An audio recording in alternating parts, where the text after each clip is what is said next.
Dice pruebas sintácticas, cero. Porque en realidad solamente es el preámbulo para que empezamos a ver pruebas sintácticas. Hoy, idealmente, vamos a lograr ver al menos 4 reglas de inferencia, pero la intención en este momento no es que tengan como que más reglas y más cosas que vayan acumulando, sino que tengamos un entendimiento de la relación entre la definición de las conectivas y las reglas sintácticas.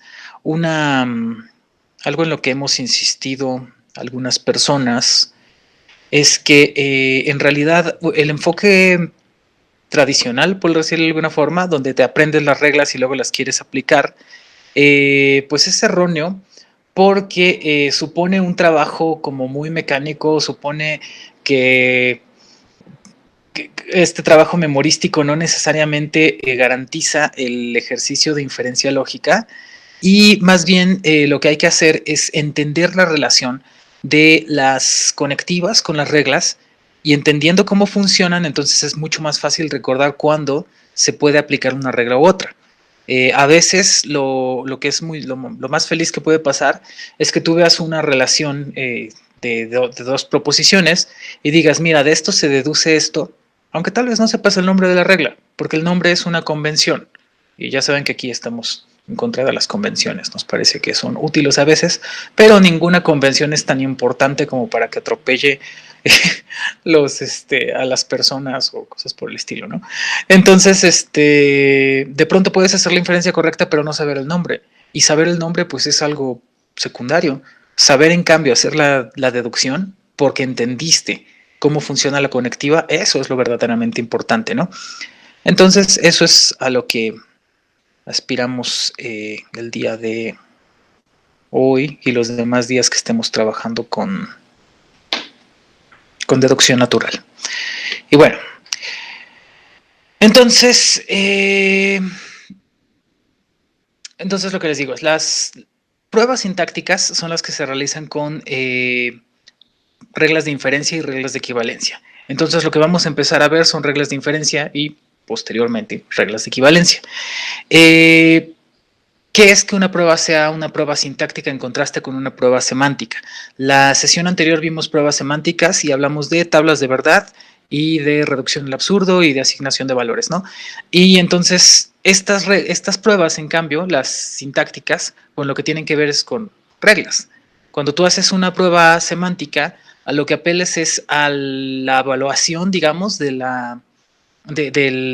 argumento que tienes enfrente, y en cambio cuando utilizas una prueba sintáctica con pasos donde piensas hacer una demostración, lo que estás pensando es que hay una serie de reglas ya probadas como tautologías, cosas que son válidas y que te permiten hacer esa deducción.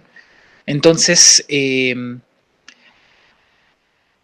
cosa es una regla de inferencia? Las reglas de inferencia son verdades lógicas, tautológicas, y a través de su aplicación nosotros derivamos de cierta información, cierta otra información. Normalmente lo que sucede es que tenemos unas premisas y de las premisas nos es posible, mediante la aplicación de reglas, deducir nuevas proposiciones. Aquí me pasé un buen tiempo pensando en cómo escribir esta descripción porque a veces, o más bien lo normal, es que pongas información nueva o al menos información que no estaba en la misma presentación que antes, porque tienes, por ejemplo, P implica Q y P, dices, pues por lo tanto Q. Entonces revisas tus dos premisas y dices, mira, no estaba esa Q solita dentro de las premisas, hay algo que hacer ahí, un cierto trabajo. Y sí, así sucede con la mayoría de las reglas de inferencia, ¿no? Sí, con todas. Esa es básicamente su característica principal. En contraste con las reglas de equivalencia. Las reglas de equivalencia no son verdades lógicas como tal, no son cosas que ya estén probadas como una tautología, sino que son ciertas equivalencias de acuerdo con sus tablas de verdad. Lo que tú estás diciendo cuando trabajas con una regla de equivalencia es decir algo como, esto es una reinterpretación o es un sinónimo de esta información que está puesta aquí. Entonces, ¿por qué querrías usar reglas de equivalencia? Pues porque a veces te sirve reinterpretar la información que tienes en las premisas para poder continuar haciendo una demostración. Entonces, básicamente eso, ¿no? Y, ok, entonces, la pregunta por el funcionamiento de las reglas se explica mediante la definición de las conectivas, que es algo en lo que insistí cuando estaba presentando esta clase, ¿no? En la medida en la que nosotros entendamos cómo funcionan las conectivas, va a ser más fácil entender cómo funcionan las reglas de inferencia e incluso las de equivalencia. Entonces, si tú entiendes lo que significa cada conectiva, pues va a ser más fácil que entiendas las reglas. Si recuerdan, antes habíamos hablado de las 4 conectivas originales, las más célebres, y aquí integro ya el bicondicional y la exclusión. Entonces, pues vamos a ello, ¿no? Entonces, recordemos la definición de la implicación. La definición de la implicación te dice que la implicación solamente es falsa cuando el antecedente es verdadero y el consecuente es falso. Esto significa que las cosas que están ahí en pantalla, bueno, cada una tiene su nombre. Esta herradura es la implicación, la digamos como U que está ahí acostadita. La P en este caso juega el papel de antecedente y la Q juega el papel de consecuente. Entonces es útil saber cómo se llama cada cosa dentro de la implicación o herradura, antecedente y consecuente. Y cuando tú sabes cuál es su nombre según la posición que está jugando, entonces puedes hacer más cosas. Eso es lo primero que hay que saber, cómo se llaman las cosas. 1. Y 2, que si el antecedente es falso y el consecuente es verdadero, entonces la implicación va a ser falsa. El resto de los casos es verdadero, como ya vimos hace algunas sesiones. Y entonces aparece nuestra querida y más célebre regla de inferencia, el modus ponens o el modus ponendo ponens, que lo que te dice básicamente es esto. Si tú tienes la conjunción de una implicación y una proposición concordante con el antecedente de esa implicación, entonces se deduce el consecuente. Este signo que está aquí, como esta T acostada, es el símbolo de se deduce, o lo que está aquí a la derecha es consecuencia lógica. Podríamos haber escrito, o podría haber puesto en esta presentación, en lugar de este símbolo, la implicación, la herradura, y eso también sería admisible. Si utilicé otro, bueno, es para dos cosas. Uno, para que conozcan el símbolo, y dos, para evitar la reiteración de tantas veces el mismo dibujo, ¿no? Entonces, espero que eso ayude. Y el modus tollendo tollens, lo que tienes es que de la conjunción de una implicación y una proposición que es discordante con el consecuente de esa implicación, entonces se deduce el antecedente pero negado, o el contrario del antecedente, ¿no? Básicamente esas son las dos reglas más importantes, o las más conocidas y más célebres que existen con el uso del condicional. Son la carta de presentación de la gente que hace lógica. Ustedes le dicen a las personas, sí, yo me dedico a la lógica, y te dicen, haces P implica Q, sí, eso es lo que yo hago. Entonces, pues bueno, son estas dos. Y lo más importante que tenemos que hacer es entender el modus ponendo ponens y el modus tollendo tollens y cómo se relacionan con la implicación. La pregunta que, según yo, permite observar que tienen en común es cuáles son las posibilidades relevantes de proposiciones que pudieran combinarse con un condicional, con cualquier condicional, como este que está aquí, ¿no? Como P implica Q. Y la respuesta es, pues mira, relevantes hay 4. Que tuvieras la concordante del antecedente, aquí se perdió información. ¿Por qué? ¿Por qué nos pasó eso? Dios mío, no.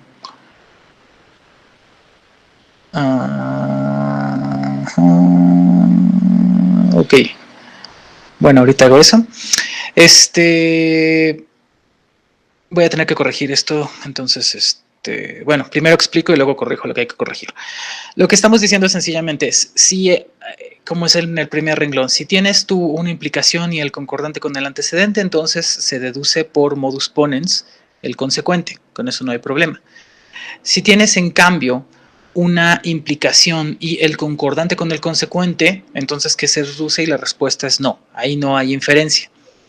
Si tienes una implicación y el discordante del antecedente, ahí tampoco hay inferencia, no se deduce nada.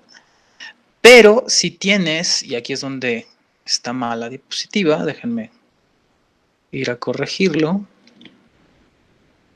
Pero si tienes una implicación y el discordante del consecuente, entonces se sigue la negación del antecedente por modus tollens. Y si tienes una implicación y tienes otra proposición que no tiene nada que ver, que no es concordante ni discordante con el antecedente o el consecuente, dices, bueno, pues de eso específicamente, de esa información que está ahí, pues tampoco se sigue nada. Entonces, por eso es que les decía en la primera de estas diapositivas, cuál es la información que es relevante para relacionarse con la implicación. Y es irremediablemente alguna de estas cuatro. Porque cualquier otra información, pues dices, bueno, sí, hay otras inferencias posibles, como vamos a ver más adelante cuando aprendamos más reglas de inferencia y equivalencia, pero no es relevante para con el condicional. Eso es básicamente lo primero que hay que considerar. Y por último, bueno, al primer renglón, pues ese es el que conocemos como el modus ponens. El cuarto renglón es el modus tollens y los otros, donde hay o bien concordancia con el consecuente o discordancia con el antecedente, pues sencillamente son los casos en los que no se sigue nada.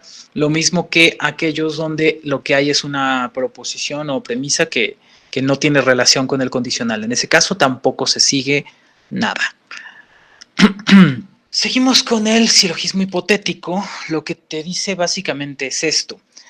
Si hay dos implicaciones, tales que tengan como concordancia el consecuente de uno con el antecedente del otro, es decir, el consecuente de una implicación con el antecedente de la segunda implicación, entonces vas a tener una tercera implicación donde el antecedente va a provenir, por decirlo de alguna forma, viene del primero, del primer condicional, y el consecuente viene del segundo.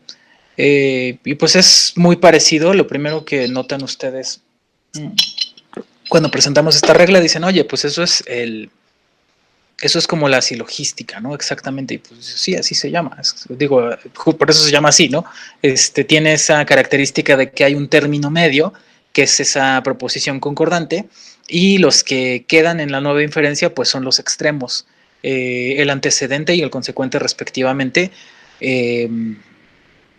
y lo que no sale en la nueva inferencia, pues es en la nueva proposición, pues es el término medio. Así que sí, funciona exactamente igual. Y la pregunta sería, bueno, viendo estos casos en cuáles se cumple la regla. Lo que tienes aquí en el primer renglón es pues el caso estándar, ahí no hay mayor misterio.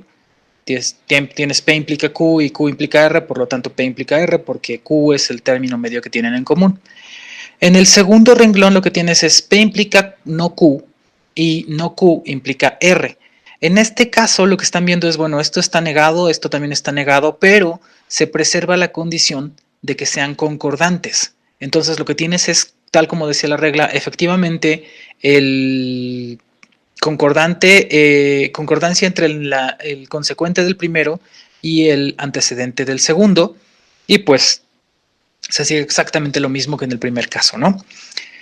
En el tercero, lo que tienes es que el antecedente en el primer condicional está negado y el consecuente también está negado, pero en el segundo condicional, pero el término medio guarda concordancia, igual. Entonces dices, bueno, pues mientras guarde concordancia va a haber una inferencia, sencillamente vas a adecuarla a el que es el antecedente que le corresponde y el consecuente que le corresponde. Y en el siguiente caso tenemos exactamente lo mismo. Tienes que todos los antecedentes y los consecuentes están negados. Entonces, como hay concordancia otra vez entre el antecedente del primer condicional y el consecuente, pues listo, se infiere exactamente lo mismo, ¿no? Ahí todo sale bien. En el siguiente caso, lo que tienes es que hay una implicación, bueno, hay dos implicaciones, y el consecuente de la primera es Q y el antecedente de la segunda es no Q. Ahí no hay concordancia. Entonces, como no hay concordancia, pues en este caso no hay inferencia posible.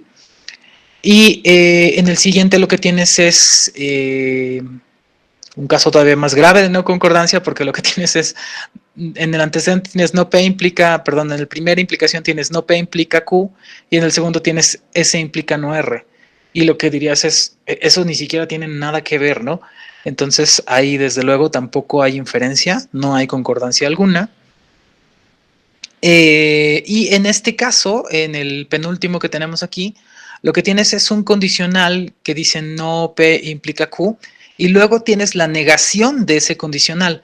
En apariencia, sí hay concordancia, porque si se fijan, el antecedente de la implicación efectivamente es Q, y aquí el consecuente es Q, entonces eso sí concuerda, pero hay una negación afuera del paréntesis, que lo que está negando es esta conectiva, la implicación. Eso significa que esto no es exactamente lo mismo. Lo que decía la definición de la regla era la conjunción de dos implicaciones. Y dirías tú, pues aquí están las dos implicaciones. Sí, pero la conectiva principal en este lado de la conjunción no es la implicación, es esta negación. Y que sea esta negación significa que aquí hay una relación completamente distinta de la implicación, lo opuesto, para ser precisos. Entonces, cuando veamos reglas de equivalencia va a quedar también más claro, porque es muy distinto decir Q implica R o P implica R, que decir no es el caso que abrir el paréntesis, P implica R y luego cerrarlo. Estás negando toda la relación que está ahí puesta, y pues desde luego no se sigue nada. Y en el último caso tenemos pues algo análogo. Lo que tienes aquí es más bien que está negada la primera implicación, y dices, bueno, pues esto no es como tal una implicación, no tengo la conjunción de dos implicaciones donde haya concordancia entre antecedente y consecuente de alguna de las dos, y por lo tanto no hay inferencia posible. Entonces, las reglas que hemos visto, justo para eso nos ayuda la diapositiva, son tres al momento. Una es modus ponens, donde tienes que la concordante del antecedente de una implicación se sigue, bueno, de la conjunción de una implicación y el concordante del antecedente se sigue el consecuente. La segunda es el modus tollens, donde tienes que hay una implicación y la discordante de su consecuente, de eso se sigue la negación del antecedente.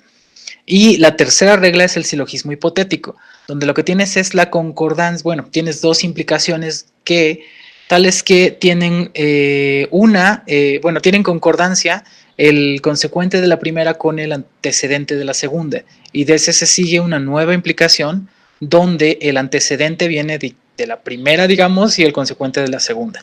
Esas son las tres reglas que estamos viendo. Y bueno, hasta aquí hemos visto entonces estas tres reglas, y pues estamos pensando que son válidas y así, y ya vimos qué cosas se siguen y qué cosas no se siguen. Luego sigue, la semana pasada ya hablamos del bicondicional. La definición del bicondicional, ¿qué es lo que te dice? El bicondicional solamente es verdadero, o solo le corresponde el valor 1 cuando hay concordancia entre los dos términos que está relacionando. Cuando hay discordancia, entonces es falso. Y lo que tenemos aquí entonces es que también funciona la regla del lo que llamamos nosotros el modus bicondicional, por decirlo de una forma. Aquí no sustituí las cerraduras, bueno, no importa. Entonces, lo que te dice básicamente es, dada la conjunción de una bicondicional y una proposición que sea concordante o bien discordante con cualquiera de los dos bi-implicados, ahí me inventé esa palabra, creo que ya la habíamos inventado antes, se deduce el concordante o bien discordante del otro, pues, respectivamente. Entonces, ¿qué es lo que tienes aquí? En el primer caso tienes algo que se parece mucho al modus ponens estándar, ¿no? Tienes P implica Q y Q, por lo tanto, P. Pero si ven la fórmula, incluso ya suena raro, porque dices tú, pero eso nos habían dicho que no se seguía. P implica, así como lo dije, es P implica Q y Q, por lo tanto P, no, eso es una falacia formal. Sí, pero aquí lo que está no es una relación de condicionalidad simple, sino de bicondicional. Entonces, en el bicondicional lo que tienes es que la relación va de los dos lados, de P a Q y de Q a P. Por lo tanto, si tienes un concordante con cualquiera de los dos términos, se va a seguir el otro, o se deduce el otro. Y lo mismo con el caso de abajo. Con el caso de abajo lo que tienes es P sí, solo sí, Q, y la negación de P Y dices tú, eso se parece a lo que decías que no pasaba o no se debía hacer según vimos con el modus tollens también, pero en este caso sí se sigue, otra vez por la relación de bicondicionalidad. Entonces, estas inferencias sí son posibles cuando estamos trabajando con el bicondicional. Aquí hay dudas. Dice Fabio, antes le decíamos lados. Sí, pues sí, es que algo así. Creo que biimplicados está más chispa, ¿no? Es como más de esta década. Ok, entonces, usualmente tenemos los siguientes escenarios posibles, ¿no? P si solo si Q y P, y dices, pues claro, ese es un, se sigue Q y eso es un bil modus ponens, ¿no? O sea, lo tendría aunque no fuera un bicondicional. En el segundo renglón lo que tienes P si solo si Q, y dices, bueno, ahora que tengo los poderes de inferenciales del bicondicional, pues se va a seguir P, perfecto. Luego tienes P si solo si Q y no P, de eso se sigue no Q. Dices tú, wow, eso no lo podía hacer antes, qué maravilla. Y luego tienes P si solo si Q y no Q, dices, bueno, esa inferencia ya la tenía, era el modus tollens tradicional, pero pues aquí lo sigo teniendo vigente. Y por último, P si solo si Q y S, y dices tú, no, ahí sí no hay inferencia posible porque S no tiene nada que ver con los términos que están puestos ahí en el bicondicional. Y ya básicamente así funciona el modus bicondicional y es algo padre que saber. Y podemos ver entonces este comparativo de las inferencias posibles y las que no son posibles. Entonces, del lado izquierdo tienes las inferencias posibles del condicional y dices, bueno, básicamente son los casos en los que se cumpla la regla del modus ponens y del modus tollens respectivamente. Es decir, cuando hay concordancia con el antecedente, se va a deducir el consecuente por modus ponens. Cuando hay discordancia con el consecuente, se va a deducir la negación del antecedente por modus tollens. En el resto de los casos, cuando hay concordancia con el consecuente no se sigue nada, cuando hay discordancia con el antecedente no se sigue nada y cuando te ponen otra cosa que no tiene nada que ver, pues por supuesto que tampoco se sigue nada. Entonces, eso es en cuanto al condicional. Con el bicondicional pasan cosas distintas, porque ya sea que tengas concordancia o discordancia con cualquiera de los dos biimplicados, vas a tener una deducción. Si tienes P si solo si Q, pues entonces y P, pues tienes Q por modus bicondicional. Si tienes P si solo si Q y Q, pues tienes, ahí está mal, ahí deberías tener P. A ver, déjalo cambiar de una vez porque si no. ¿Dónde estás? Aquí. P si solo si Q y Q, entonces tienes P por modus bicondicional. Si tienes P si solo si Q y no P, entonces por modus bicondicional igual tienes no Q. Y si tienes P si solo si Q y no Q, pues entonces vas a tener no P. Y por último, si tienes P si solo si Q y cualquier otra cosa random ahí que se le ocurra a alguien, dices, bueno, pues no, solo hay inferencias deductivas con las cosas que forman parte de la bicondicional. ¿Hasta aquí alguna duda? Sí, ahí sí hay alguna duda. Dice Denise, ¿cómo es bicondicional el orden de las variables no afecta? Así es, Denise. La bicondicional y la exclusión, la conjunción y la disyunción simple tienen la característica de la conmutatividad, entonces no importa. Y si recuerdan, eso fue lo que dijimos cuando caracterizábamos a la implicación en contraste con la conjunción y la disyunción. Decíamos, la conjunción y la disyunción son simétricas.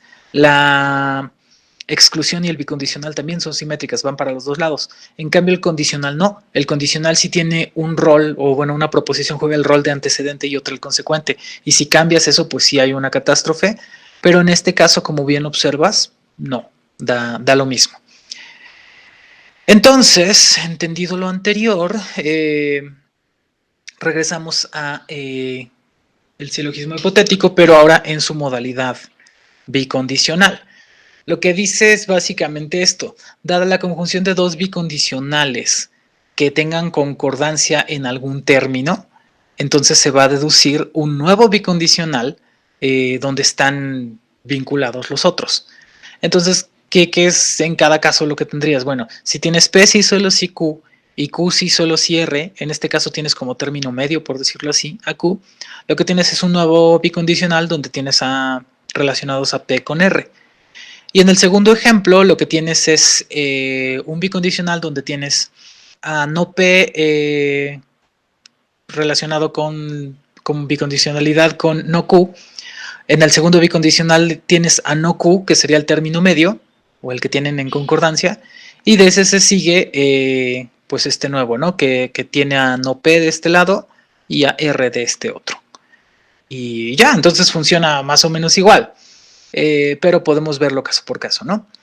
Entonces, bueno, el primero que tienen es P implica Q y Q sí solo, perdón, P sí solo sí Q y Q sí solo sí R, y de eso se sigue P sí solo sí R. Hasta ahí todo el mundo está súper, ¿no?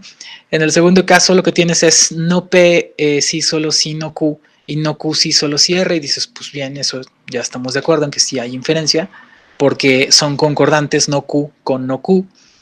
En el tercer caso, lo que tienes es que todos están negados, todos los implicados de los dos bicondicionales, pero lo que necesitas verificar sencillamente es que hay concordancia, en este caso de no Q con no Q, y pues lo que se sigue es esta nueva fórmula donde está este no P y este no R, relacionados en bicondicionalidad, por decirlo de alguna forma.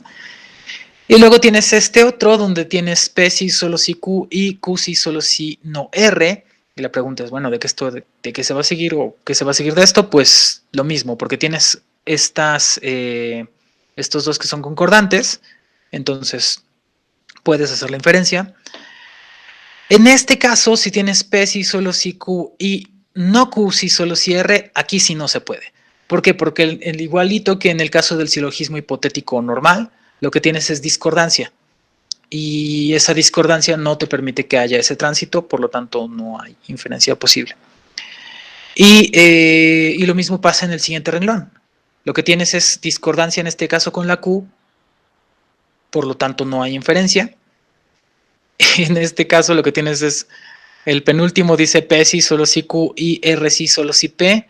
Dices, bueno, de la conjunción de esos dos, dado que no hay concordancia en ningún lado, dices, pues por supuesto que no se sigue nada. Y de la última, pues es el mismo caso, lo que tienes es, no es el caso, perdón, no P sí solo sí no Q y R sí solo sí no P, dices tú, pues bueno, tampoco ahí se puede seguir nada. Sí, se sigue, muchas gracias. Ya, esa es la trampa que yo estaba haciendo y que de hecho tiene todo que ver con la pregunta de Denise de hace rato. Lo que tienes es que en el extremo y en el condicional del lado izquierdo, lo que tienes es P que es concordante con esta P del lado derecho. Y eso te habilita para que Q sí solo cierre sean la inferencia que se deduce de aquí. Y sí, tal como preguntó Denise, pues da lo mismo porque van para los dos lados. Y en este caso, en el de abajo, lo que tienes es lo mismo. Lo que tienes es a no P, que es concordante con no P, y estos dos son discordantes. Dices tú, bueno, eso no importa, porque esos dos no van a salir en la nueva inferencia. Sencillamente de esta se va a seguir no Q, y de esta va a seguirse R. Y así es como tenemos todas las inferencias posibles. Y además queda ilustrada esa propiedad conmutativa del bicondicional. Entonces, dos cosas. Gracias a Denise por esa muy buena pregunta y gracias a Fabio por salvarme de mi error al pensar que estaba mal mi presentación. Ok, mientras tanto, ¿alguna otra pregunta? Pero no podemos hacer combatis. Todavía no. Bueno, sí se puede. Ya estás viendo que sí se puede. Sí, Fabio, caí en mi propia trampa. Sí se puede hacer con mutatividad. De hecho, esa es una regla de inferencias como que de las más básicas que vamos a ver. Y pues ya, esa es la respuesta, ¿no? Y bueno, ya que estamos hablando de eso, ¿quiénes o qué relaciones tienen con mutatividad? Que fue algo que mencionamos hace rato, pero a propósito de la pregunta de Denise. La conjunción, la disyunción, el bicondicional y la exclusión, todos esos son conmutativos. Y bueno, luego de que caí en mi propia trampa, recuerda, o bueno, quiero que recordemos lo que vimos en el silogismo hipotético algunas diapositivas atrás. Hace algunos minutos dijimos, bueno, estas son las combinaciones posibles de inferencias y que puede haber, y el requisito es que haya concordancia. Y si observamos, en realidad se parecen mucho. Se parece mucho porque el requisito de concordancia pues es el mismo tanto para condicional como para bicondicional. Entonces, en tanto que haya esa concordancia, pues va a haber esa posibilidad de transitividad, y ya le podemos decir silogismo hipotético estándar o bicondicional por igual, ¿no? Sencillamente es un silogismo hipotético, no importa que estés utilizando una conectiva o la otra. Y ya, con eso terminamos la presentación de hoy. No sé si hay preguntas a este respecto. Entonces, ¿qué vamos a hacer con esto? Si todavía, si ya vamos a, bueno, la pregunta sería si ya estamos en condiciones de empezar a hacer demostraciones, y pues estamos muy cerca. Estamos muy cerca de poder hacer demostraciones. Lo que vamos a hacer es que vamos a repasar todavía el resto de las reglas de inferencia, y vamos a ver sus relaciones con sus respectivas conectivas. ¿Cuáles son las que nos faltan? Las reglas de la conjunción, las reglas de la disyunción y las reglas de la exclusión. Entonces, así como vimos el comparativo del modus bicondicional con el modus ponens y el modus tollens, vamos a ver el comparativo del silogismo disyuntivo con el silogismo excluyente. Y entonces espero que la siguiente sesión podamos ver eso de manera más o menos rápida. ¿Y qué se va a quedar ahora de tarea? Porque eso es muy importante. La sesión anterior no es muy importante que haya tarea, lo que es muy importante es el tema de la tarea. La sesión anterior alguien preguntaba ¿por qué le atribuimos esa autoridad o por qué confiamos en las reglas de inferencia? Y pues la razón más importante de la que hablamos en aquel entonces fue porque están validadas ya por una prueba semántica. Es decir, alguien en algún momento hizo una tabla de verdad y dijo, mira, esto es una regla, es una verdad lógica, es verdadera en todos los mundos posibles, donde se sigue una interpretación adecuada de estos símbolos que están ahí puestos. Entonces, eso es algo que ustedes ya están en condiciones de hacer. Por supuesto, no vamos a pedirles una tabla de verdad de 36 renglones, pero sí vamos a pedir una tabla de verdad sencillita de unos 8 renglones, y que apliquen el método de pruebas semánticas de reducción al absurdo para ir probando estas y otras reglas que vamos a aceptar como reglas de inferencia. Entonces, de esa forma van a tener conciencia plena de por qué aceptamos como reglas estas reglas específicas, de que son verdades lógicas y de cómo se hacen las pruebas semánticas. Y sí, tal como yo tenía previsto, entonces, si no hay preguntas de más cosas, pues entonces podríamos terminar la sesión de hoy. Si hay preguntas, pues adelante. Entonces, díganme.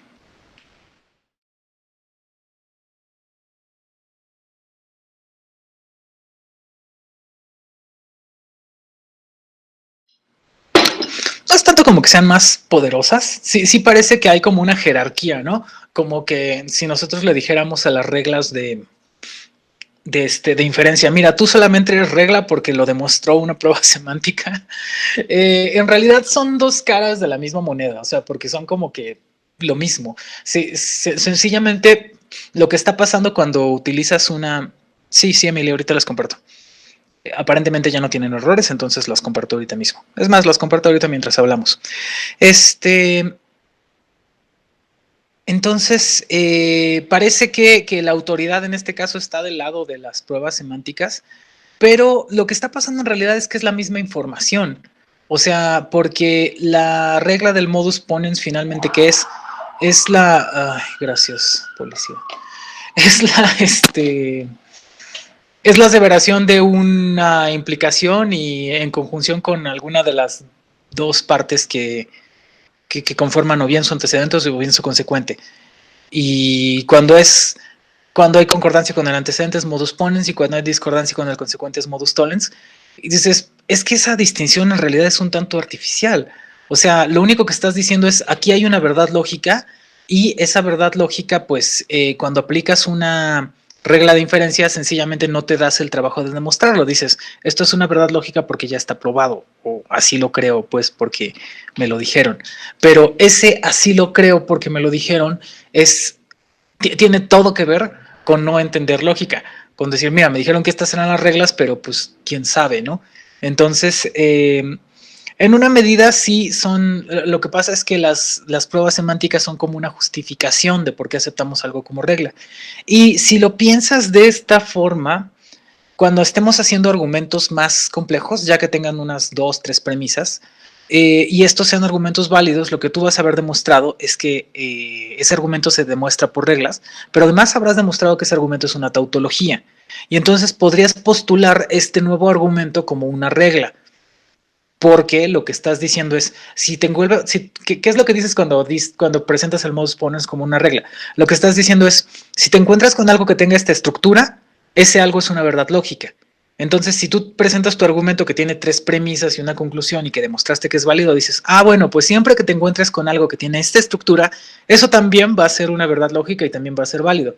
Sí, pero si nosotros empezamos a hacer crecer nuestro stock, digamos, de reglas, conforme nos vayamos encontrando con verdades lógicas, pues va a crecer infinitamente. Entonces, ahí es una cuestión de convención, cuáles son las reglas que aceptas y cuáles no. Cuáles no es que las rechaces como reglas, si a ti te sirve aprenderte unas 50 reglas o 500 reglas, pues bueno, vas a hacerlo, vas a ser muy solvente resolviendo algunas cosas.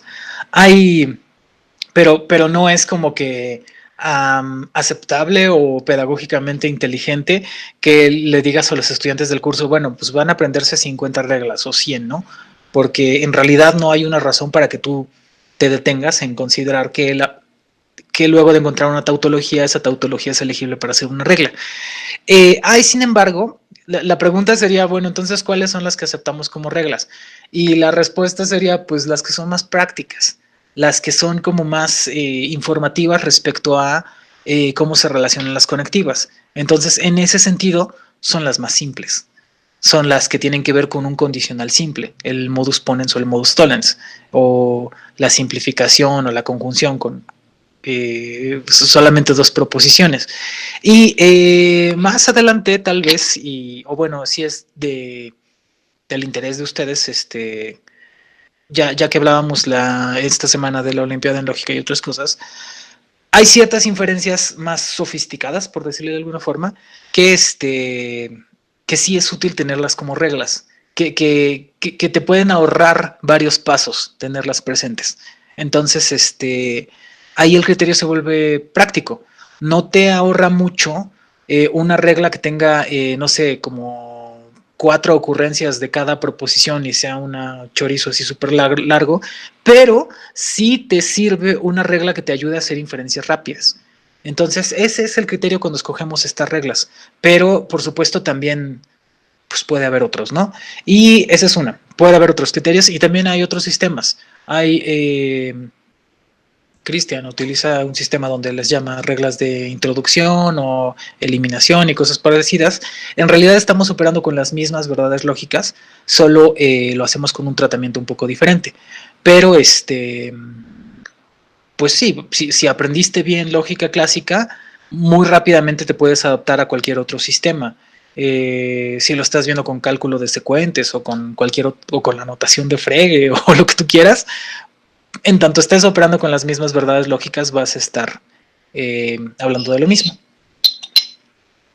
Y ya, básicamente esa es la respuesta muy larga de si las pruebas semánticas son más poderosas que las sintácticas. La respuesta es no, solo son más explicativas de por qué las aceptamos como reglas a las otras. Si no hay más preguntas, entonces creo que podemos terminar por hoy. Está bien terminar temprano para variar. Les subimos entonces la tarea y les ponemos la fecha para que la puedan entregar y se entretengan haciendo pruebas semánticas y pues nada, tengan muy buen fin de semana. Cuídense mucho. Bye. Gracias, chao.